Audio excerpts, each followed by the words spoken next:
우리가 망가질 필요도 있어요. 제가 이런 시를 쓸 수 있었던 것도 죽을 병을 알았기 때문에. 그래서 우리 인생에서 위기나 축복이나 실패가 꼭 저주만은 아니라는 사실을 좀 알았으면 좋겠어요. 위기가 지나가면서 놓고 가는 선물이 있는 거네. 우리에게는 축복이 없어요. 그렇지만은 없는 중에 감사와 축복과 이런 것들을 찾다 보면 작은 거지만 흩어진 거지만 구멍난 거지만은 하나라도 찾지 않을까. 그러다 보면 눈이 밝아져서 숨겨진 깊이 있는 것을 사전에서 꺼내서까지 우리가 가질 수 있지 않을까 그런 생각이 듭니다. 제가 죽을 병 걸려서 돌아와서 제가 쓴 시가 있어요. 안녕하십니까. 책이 삶이 되고 삶이 책이 되는 시간, 책과 삶, 책과 사람의 김지훈입니다. 혹시 힘드십니까? 혹시 마음이 무거우십니까? 여러분의 마음을 위로해 드리겠습니다. 우리에게 평온함을 주는 시, 나태주 시인의 시와 함께하는 시간입니다. 어른 시인 나태주 시인 소개해 드립니다. 어서 오십시오. 그동안 편안하셨죠? 저는 건강하셨느냐 이런 말보다는 편안하셨지요? 이렇게 여쭙고 싶습니다. 네. 우리 서로 편안했으면 좋겠습니다. 감사합니다. 편안함을 마음에 담고 사실 이 가을 선생님의 시로 직접적인 위로를 받고 싶습니다. 힘들 때 나를 위로했던 시 5편 뭐 이런 제목을 붙여봤는데요. 선생님이 시를 좀 추천해 주시고 직접 낭송해 주시면 저에게는 아주 큰 힘과 위로가 되겠습니다. 어떤 시부터 들어볼까요? 아침 식탁이라는 시가 있네요. 아침 식탁, 밤이 가고 아침이 오는 것, 그보다 더 좋은 일은 없다. 하루가 잘 저물고 저녁이 오는 것, 그보다 더 다행스러운 일은 없다. 앞에 앉아 웃으며 밥을 먹어주는 한 사람, 이보다 더 소중한 사람은 없다. 밤 12시부터 3시 사이에 피가 뼈 쪽에서 다시 생긴대요. 피가 계속 생기는데 피가 생성되는 시간이 한의사들 얘기에 의하면 12시부터 3시에 생긴대요. 그러므로 아침이 되면 새로 생긴 피에 의해서 우리 몸이 돌아가는 거야. 그래서 아침에 일어날 때는 힘이 생기는 거야. 그걸 내가 알고 쓴 건 아닌데 밤에 아파서 병원에 실려갈 수도 있고 배탈 날 수도 있고. 근데 그 아침이 잘 왔다는 거 얼마나 고마운가. 저는 이거 생각을 안 해봤어요. 근데 늙어서 생각해봤던가 봐. 그리고 또 저녁이 온다는 거. 그것도 그냥 늘 오는 건데 멈춰서 딱 생각해보면 아니 일 생겼으면 어떨 뻔했어요. 내가 사고 났으면 어떨 뻔했고. 근데 저녁에 와서 집에 잘 가잖아요. 얼마나 고마운가. 아주 평범하고 편하고 늘 반복되는 건데 여기에 대한 고마움과 발견. 저는 시가요 디스커버리라고 생각합니다.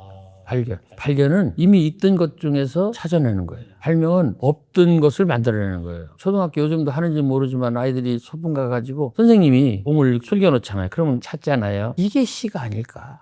그래서 찾은 것을 다른 사람한테 주는 게 아닌가. 그래서 아침이 소중하다는 걸 찾고 저녁이 또 아름답다는 걸 찾고 거기다 대고 앞에 앉아서 나하고 밥을 먹어주는 한 사람. 이 사람보다 더 소중한 사람은 없다. 이 세 가지를 얘기한 거예요. 요즘은 혼자 밥 먹는 장면이 많이 익숙해졌기 때문에 내 식탁에 누군가 앞에 앉아 있다는 것만으로도 고마울 때가 있죠. 저는 왜 혼밥이 이렇게 얘기가 되고 또 먹방이 나오는지를 몰랐어요. 근데 먹방도 혼밥하고 관계가 있는 것 같습니다. 혼자 밥 먹는 게 너무 억울하고 답답하니까 그거라도 보면서 먹는 방송 보면서 하지 않나. 누군가와 같이 먹는 듯한 대리만족. 텔레비전 속에서 무책임하게 먹어주니까 나도 좀 얘도 좀 먹어도 괜찮다는 그런 또 그게 저격도 관계 있는 것 같아. 다이어트하고도. 대신 먹어주고 나는 좀 다이어트하고. 먹는 기쁨만 느끼고. 이 세상 참 많이 변했어. 세상이 이렇게 달라졌음에도 불구하고 아침 식탁의 싱그러움은 여전합니다. 저는 요즘 아침 식탁이 없어요. 그래서 좀 답답한데 빨리 회복되기를 바랍니다. 집사람이 빨리 2다리를 찾아서 뚜벅뚜벅 걸어서 우리 집으로 오면 아침 식탁이 회복될 걸로 합니다. 아침 식탁이라는 시 들어봤고요. 다음은 어떤 시? 제가 병원에 20년 전에 죽을 병 걸려서 갔다가 6개월 만에 무사일생으로 못 산다는데 제가 살아서 나왔어요. 거기 사이가 하는 얘기가 끼는데 돌아와서 제가 쓴 시가 있어요. 멀리서 빈다. 어딘가 내가 모르는 곳에 보이지 않는 꽃처럼 웃고 있는 너 한 사람으로 하여 세상은 다시 한번 눈부신 아침이 되고 어딘가 네가 모르는 곳에 보이지 않는 풀잎처럼 숨쉬고 있는 나 한 사람으로 하여 세상은 다시 한번 고요한 저녁이 온다. 가을이다. 부디 아프지 마라. 아까 읽은 시에서도 아침과 저녁이 나오거든요. 이 시도 하루에 관한 시입니다. 아침이 온다는 것은 그냥 오는 게 아니고 어딘가 내가 모르는 곳에 누군가가 바로 사랑하는 내가 꽃처럼 웃고 있어서 온다는 그런 놀라운 축복과 그런 위로와 놀라운 발견, 그걸 쓴 거거든요. 그럼 난 뭐 할 건가? 너는 꽃잎을 있었으니까 나는 풀잎처럼 싱싱하게, 비실거리지만 싱싱하게 지하철 타러 계단을 내려갈 때도 보조 오는 걸 잡으면서라도 싱싱하게 넘어지지 않고 잘 가야 된다고요. 그럴 필요가 있어요. 그럴 때 우리 집 저녁이 편안하게 고요하게 아름답게 오는 게 아닌가. 그래서 결론적으로 가을이다 부디 아프지 마라 한마디로 줄였고 임팩트 그런 걸 생각해서 마지막 문장 엉뚱한 문장이지만 가을이다 부디 아프지 마라 그런 문장을 제가 썼는데 이 시가 후반부에 쓴 시 중에서 제가 제일 좋아하는 시입니다. 병원에 계신 사모님이 많이 보고 싶으신가요? 뭐 어제 봤으니까. 오늘도 보시면 되죠. 네. 멀리서 보이는 그 느낌들이 어떻게 보면 가까운 우리 일상의 느낌이고 우리가 당연한 것처럼 느꼈던 것이 당연하지 않을 수 있다라는 새롭게 보는 발견이에요. 다시 되지 않는 회복 소생입니다. 그 서양 시인 오드레르는 회복기의 삶이라는 말을 했다고 그래요. 회복기의 삶. 그러니까 아까 제가 그때 그 시를 쓸 때가 바로 회복기입니다. 몸이 완전히 만신창으로 망가져가지고 조금씩 좋아질 때 이렇게 회복기에 이렇게 좋아질 때 우리는 세상이 새롭게 축복으로 보이는 거거든요. 회복하는 게 아니라 그래서 우리가 이제 망가질 필요도 있어요. 제가 이런 시를 쓸 수 있었던 것도 그 죽을 병을 앓았기 때문에 그래서 우리 인생에서 위기나 축복이나 실패가 꼭 저주만은 아니라는 사실을 좀 알았으면 좋겠어요. 위기가 지나가면서 놓고 가는 선물이 있는 거네요. 그럼요. 위기의 선물이 있죠. 가을이다 아프지 마라. 그 줄이 마음에 꼭 박혀가지고요. 선생님 이 시 제목 한 번 더 알려주시면. 멀리서 빈다. 코로나 때도 이 시를 많이 읽었어요. 그때 갇혀 있었잖아요. 그러니까 이 시를 많이 읽었었는데 저로서는 행운입니다. 감사한 일이죠. 아침 식탁 들어갔고 멀리서 뵌다 들어봤습니다. 제 시는 어차피 너가 많이 들어.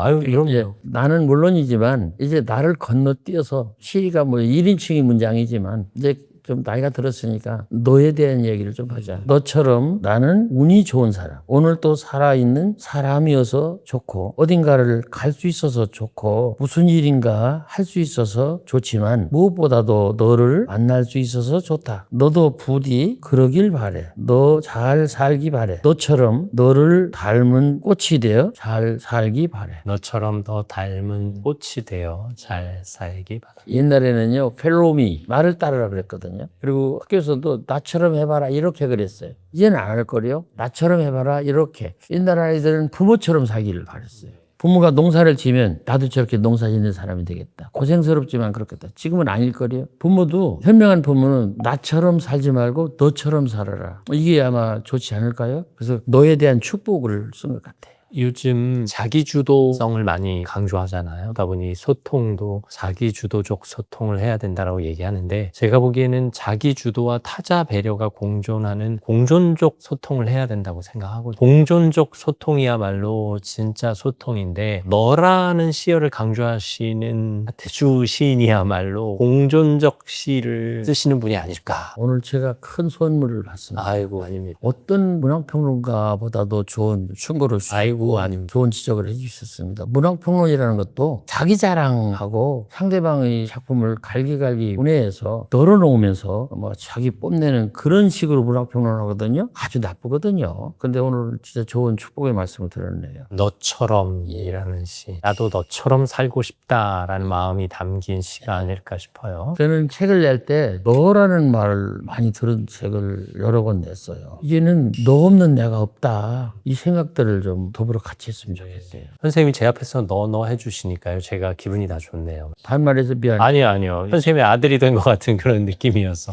본래 시는요, 내가 너에게 하는 호소와 고백이거든요. 1인칭, 2인칭한테 하는데 옛날에는 님이었어요. 그 다음에는 그대였어요. 그 다음에는 당신이었어요. 근데 이제는 너무 급하니까 당신과 그대를 뛰어넘어서 그냥 너라고 해요. 이게 우리가 나이가 들면서 너라고 할 수 있는 사람이 별로 없어요. 선생님, 이게 어린 시절에는 너였는데 친구도 이제 더 이상 너라고 시감을 하기엔 써야 돼. 무슨 과장님, 대리님 이렇게 해야 되니까 저는 운이 좋았어요. 강연을 하고 시작할 때는 제가 목이 이렇게 잠겨요. 1시간 반 이렇게 강연하고 나면 목이 트여서 서서 강연했는데도 제가 싱싱해요. 그러면 그때 애들한테 물어봐요. 야, 내가 처음 시작할 때 좀 후줄근했지? 근데 지금 어떠냐?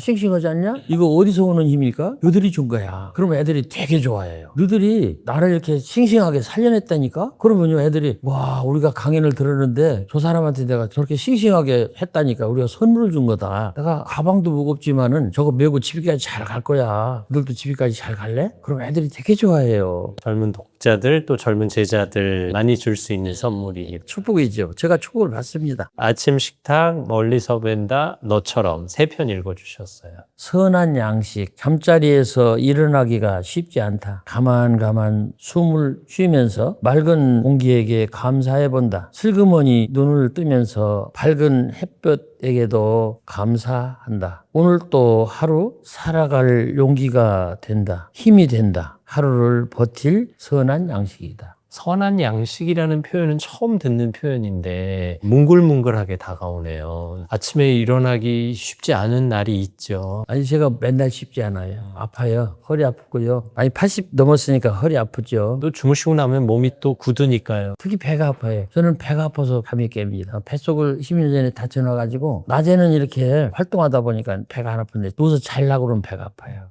그러다가 진짜 아침이면 진짜 많이 아프거든요. 그래서 허리 아프고 배 아픈데 막 이렇게 일어나. 그래도 시에서처럼 내가 숨 쉬는 사람이지.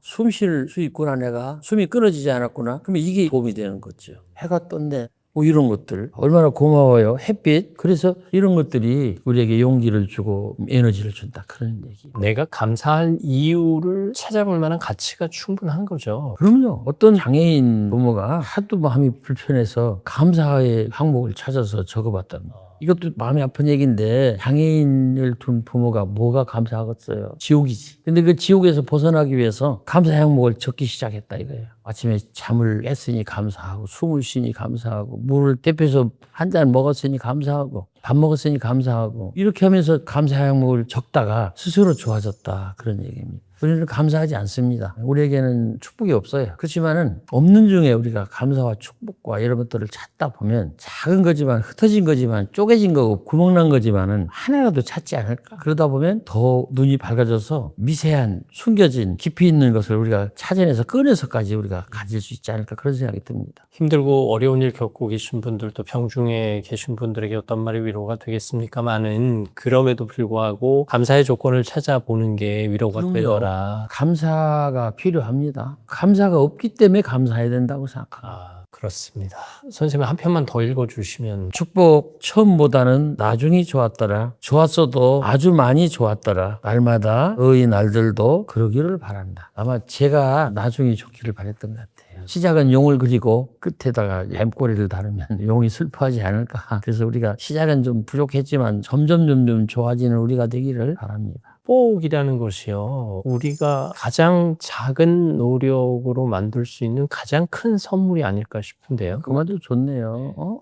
가장 작은 노력으로 가장 큰 받을 수 있는 선물이다. 그 말씀도 좋습니다. 오늘 왠지 빈손으로 들어가는 것 같다면 나 스스로를 축복하는 여유도 필요하겠군요. 그럼요. 하루를 잘 보낸 것에 대해서 감사하고 아무 일도 없었던 데 대해서 감사하고 내가 사고 치지 않고 강하지 않은 것도 감사해요. 설령 내가 실수를 했어도 감사하고 또 실수하지 않은 것으로 인해 감사하고. 내일 더 좋아지기를.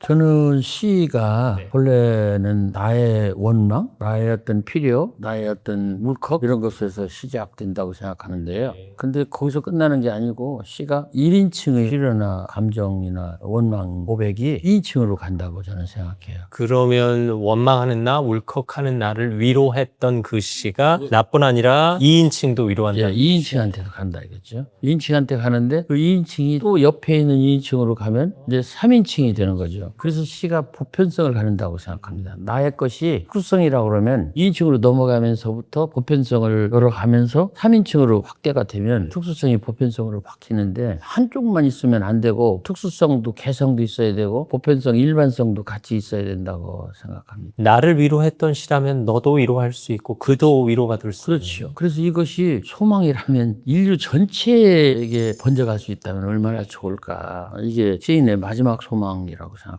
사실 저 오지에는 평생 시를 한 번도 접하지 못하고 세상을 살아가는 사람들도 있을 테니까요. 그럼요. 그들에게 시가 다다를 수나 있다면. 그럼요. 그러기 위해서는 시가 우선 짧아야 된다고 생각합니다. 핸드폰 영향도 있지만은 두 번째는 시가 쉬워야 되고요. 그리고 시의 구조나 이런 모양새가 심플, 단순해야 되고요. 그런 가운데 필요한 것은 임팩트가 있어야 된다. 그렇게 쓴 시 꼭은 의도하진 않았지만 풀고 자세히 봐야 보다 오래 봐야 사랑스럽다. 너도 그렇다. 이 시를 세 문장인데 아이들한테 읽어주면 애들은 대변에 어떤 부분이 임팩트가 있냐라면 너도 그렇다를 딱 집어냅니다. 그래서 저는 그럴 때마다 우리 인간에게는 영혼이 있어서 참 좋다. 어떻게 그걸 서로 얘기 안 했는데 세 문장을 딱 들려주면 중학교든 초등학교든 그걸 딱 집어내요. 그래서 매우 감사하다 그런 생각을 하면서 여기에 시 고귀한 점이 있지 않을까. 저는 그 시 들을 때마다 제일 좋아하는 구절이 자세히 보아야 해요. 내가 누군가를 자세히 본 적이 있던가 하는 반성을 했어요. 그렇죠.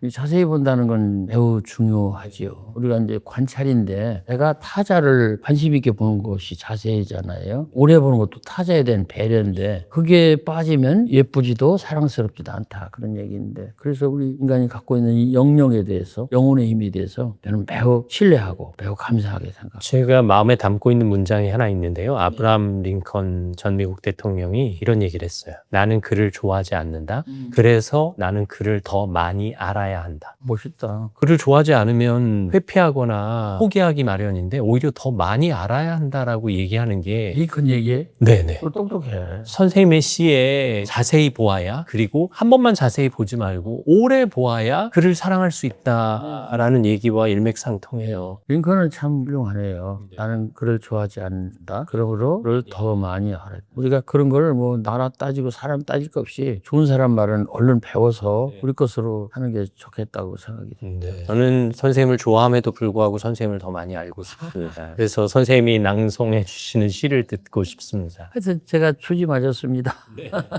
조지 맞았다는 건 돈 벌었다는 게 아니고 좋은 일이 일어났다 그런 얘기입니다. 제가 선생님과 헤어지면서 선생님께 고백을 하겠습니다. 선생님의 시 고백으로 고백하겠습니다. 네. 고백. 나 오늘 너를 만남으로 이 세상 가장 아름다운 사람을 만났다 말하리. 온종일 나 너를 생각함으로 이 세상 가장 깨끗한 마음을 안았다 말하리. 나 오늘 너를 사랑함으로 세상 전부를 사랑하고 세상 전부를 알았다 말하리. 선생님께 많이 배웠습니다. 과장입니다만 믿어주시니 감사합니다. 아, 여기에 2인칭은 분명 선생님입니다만 너라고 표현한 선생님의 시어는 제가 송구합니다. 네. 감사합니다. 어쨌든 깊이 있는 시간이었고요. 마음이 만져지는 시간이었습니다. 감사합니다. 네, 선생님 주신 위로와 축복 마음에 담아서 집으로 돌아가겠습니다. 우리에게 평온함을 선물하는 시인 나태주 시인과 함께했습니다. 말씀 감사합니다. 고맙습니다. 오늘 위로 좀 받으셨습니까? 말 한마디가 이렇게 큰 선물을 줍니다. 오늘 아직 기회는 있습니다. 여러분의 말 한마디로 저쪽 상대방의 마음에 꽃을 피워 보시지 않겠습니까? 저는 다음 시간에도 여러분 곁에 있겠습니다. 오늘도 함께 해주셔서 감사합니다.